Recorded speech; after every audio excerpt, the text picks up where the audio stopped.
เอามาให้ลูกสาวเฮ้ยข้าว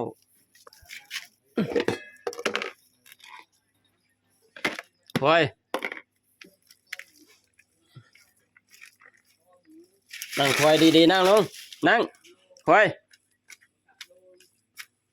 ไม่กินเหรอลีลานะกินก็ไม่ต้องกินให้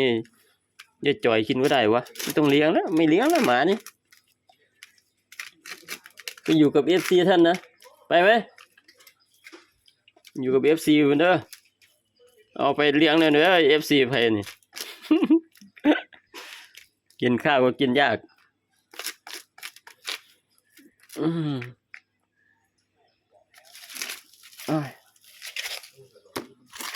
คอยนั่งลงดีๆนั่งไปเล่นอะไรเต็มป่าอยู่น่ะนั่งลงนั่งพูดก็ยาก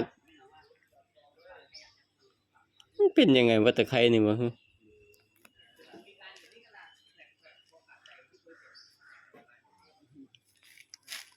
นั่งดีๆ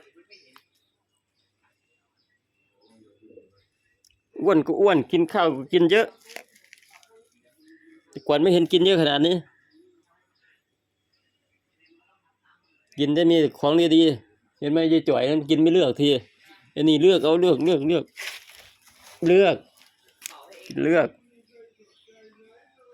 ่น้ำหมดว่ะน้ำไม่ออกแล้วยังวะ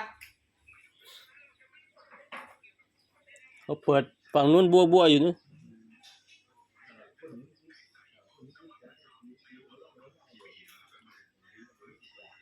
หิวมากไหมถ้าทนได้ก็ทนก่อนนะค่อยกินนะตอนเที่ยงค่อยกินนะ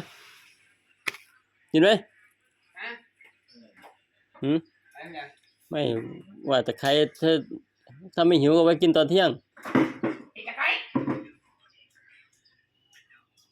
พูดก็ยากหูก็ตึงนี่เรียกก็ไม่ค่อยขานไม่ค่อยมา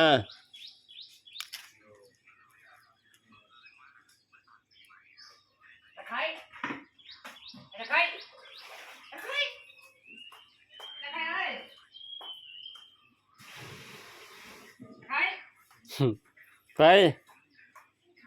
ปอ้อนรอสักหน่อยไปอยู่นั่นแหละนอนเฝ้าอาหารไว้จะกินเดี๋ยวให้ตามพ่อไปกินถ้าไม่มีเพื่อนแย่งก็ไม่กินเอากิน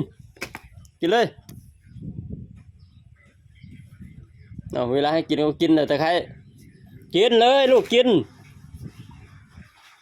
เลยให้กินแล้วให้กินแล้วพูดภาษามนุษย์ไม่รู้เรื่องเลยเอากินเลยเนี่ยเอากินไม่ต้องกลัวเอาเชิญรับประทานเอาคือท่านหมาอะไรต้องพูดภาษาไทยเลยหมาไทยนั่นนี่หว่าตัวนี้ไทยขี้แกบ ไทยขี้แกบ